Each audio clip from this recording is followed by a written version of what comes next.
Ya, Inspigurs kali ini kembali di Yoris Creative Zone dan saya bersama salah satu narasumber yang sebenarnya di Inspigurs sih udah lumayan ini ya, sering ya. Tapi saya penasaran pengen ngobrol-ngobrol dan masuk di Yoris Creative Zone. Selamat pagi, Prita Gosi. Selamat pagi, Kakak Yoris. Aku manggil kakak nih. Boleh. Ya, yang pasti mungkin poin pertama saya pengen ngobrol dulu karena Inspigurs juga kebanyakan itu kan karyawan. Dan Prita dulu kalau nggak salah pernah jadi karyawan. Nah, gimana nih suka dukanya jadi seorang karyawan? Jadi kan aku jejaknya itu sebetulnya awalnya adalah lulus dari sekolah akuntansi. Kemudian ngambil S2 accounting lagi gitu kan. Kemudian ngambil lagi S2 lagi financial planning. Nah, biasalah kalau kita merasa, aku udah abis kuliah nih, punya ini itu. Pasti kan cita-citanya adalah bekerja di perusahaan besar. Biasanya seperti itu. Nah, beruntung waktu itu pulang dari Australia, aku dulu kuliah S2 di Australia, itu udah dapat pekerjaan nih di salah satu technology company besar. Bangga banget dong gitu kan. Apalagi katanya terpilih nih 12 dari sekian ribu pendaftar. Masuk. Belagu dong gitu kan, namanya juga anak muda masa lalu gitu kan, dia merasa bahwa kayak tahu segala dunia, masuk wah kayaknya berasa tahu segala-galanya.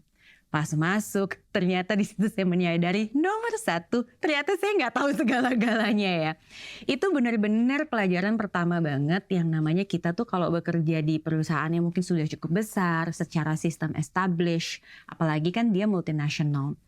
Itu kita benar-benar kayak dibukakan bahwa this is another university. Kira-kira tuh kayak gitu. Itu kayak pelajaran pertama aku banget tuh sebagai seorang karyawan. Nah, pelajaran kedua, ternyata yang akan membuat kita itu berhasil atau tidak di perusahaan yang sebesar itu ternyata banyak sekali faktor-faktor lainnya.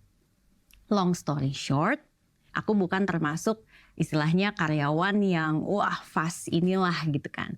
Kenapa aku bisa bilang begitu? Karena aku tuh masuk barengan sama suami aku. Yang kebetulan kan adik kelasnya Kak Yoris ya. Betul, gitu. jadi bareng ya masuk. Bareng gitu kan, kita bareng gitu. Itu dia dalam 3,5 tahun naik jadi manajer. Sedangkan Prita Gosi diam di tempat Kak gitu kan. Kenapa? Kan pertanyaannya seperti itu gitu ya. Akhirnya aku belajar gitu ya pada saat karena dia juga udah jadi ya bagian dari leadership gitu. Dia sendiri yang sering banget ngasih input ke aku gitu loh, bahwa kalau orang zaman kita tuh kayak ngomong attitude tuh lebih suatu yang sifatnya negatif ya. Jadi kayak lu punya attitude banget sih, tuh kayak belagu apa gimana kira-kira kayak gitu ya. Kalau anak sekarang kan bilang attitude tuh kayak harus punya attitude.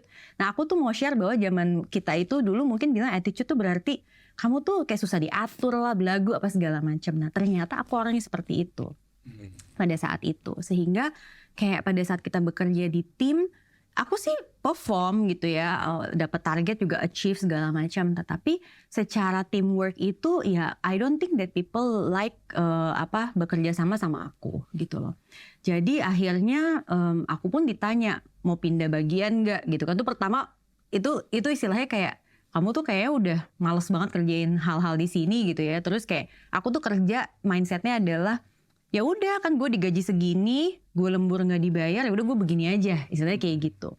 Nah itu kata suami aku tuh salah besar gitu, karena dia bilang the first 5 years of our time as an employee itu sebenarnya tuh kita kayak belajar lagi tapi kita digaji. Menurut dia tuh kayak gitu. Jadi jangan pernah bertanya kenapa dikasih tugas ini, kenapa ini itu segala. Just do and ask for evaluation. Dia bilang gitu. Nah kalau aku tuh dulu ngitung-ngitung gitu, istilahnya kayak gitu kan. Akuntansi. Ya bagi. Jadi kan ngerasa kayak gue ngeluarin segini gitu kan, terus dapetnya segini, dapat segini. Nah pada saat pindah bagian di situ aku baru ngeliat, aku paham kenapa aku pindah bagian. Tetapi akhirnya aku di situ belajar bahwa I still have second chance gitu kan.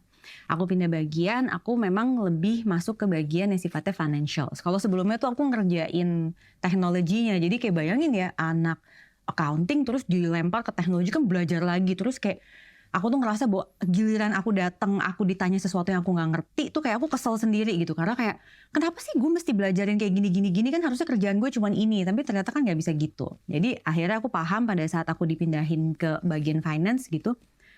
Dulu tuh karena berarti aku tuh ngerasa gue kan cuman kerjaannya ini doang, harusnya gue nggak belajar, harusnya gue belajar. Itu kesalahan aku.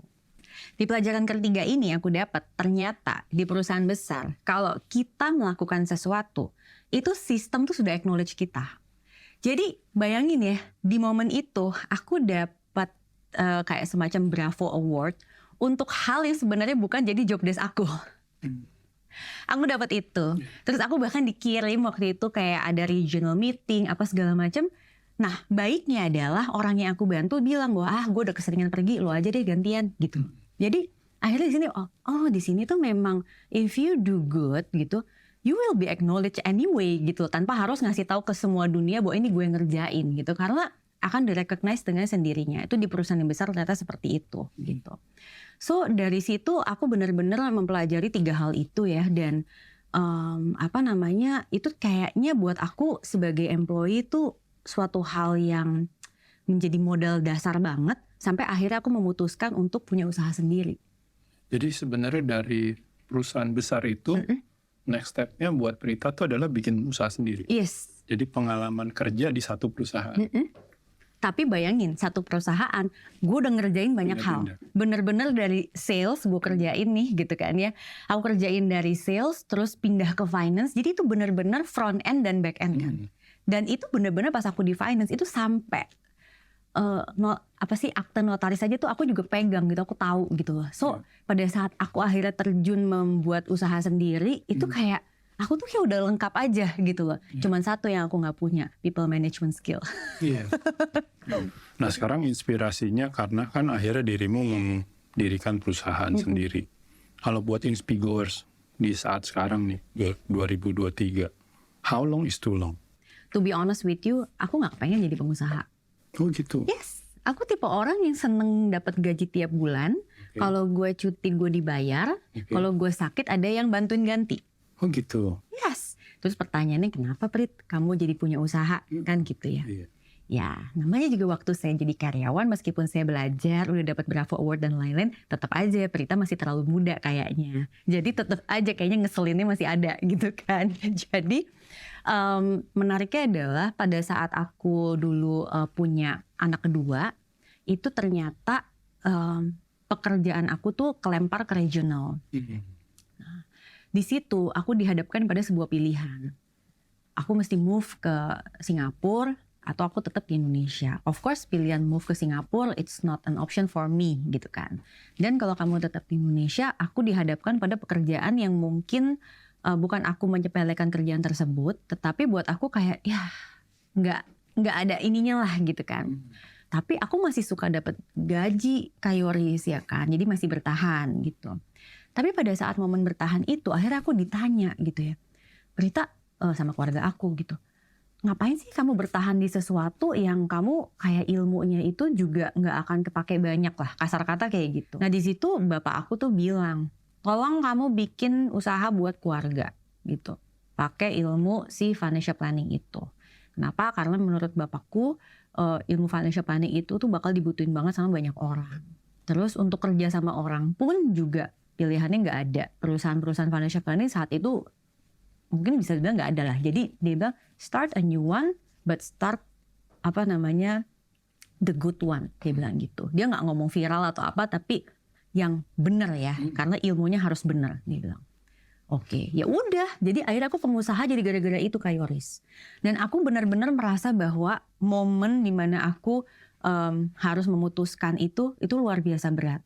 Karena secara financial aku nggak siap, ya kan? Jadi waktu kamu bilang how long is too long, basically whenever you get the calling lah atau apa, ya memang kamu udah mesti lakukan. Tapi lihat nih, secara financial siap nggak? Aku waktu itu belum siap. So aku tunggu 6 bulan. Disiapin dulu. Yes. Jadi secara dan financial suami masih kerja kan? Of course. Jangan dua-duanya ya. Betul. 6 bulan menyiapkan mental dan menyiapkan uang.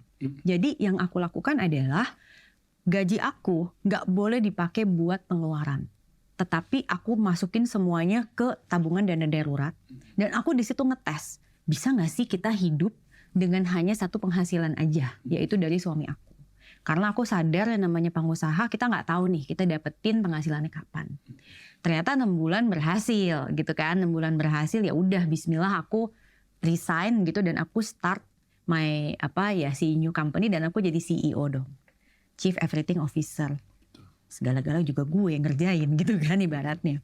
Beruntung banget aku dulu dari perusahaan itu, aku benar-benar tahu semuanya. Jadi aku tahu dari mulai creating a company, akte notaris, setting up banks, account, bikin cash budgeting dan lain-lain, sampai jualannya kan. Karena kan dulu aku sales waktu pertama kali masuk gitu. Secara finansial kita harus disiapin dulu. Secara mental pun juga kita mesti ready. Dan secara niat si Kak Yoris menurut aku mesti baik.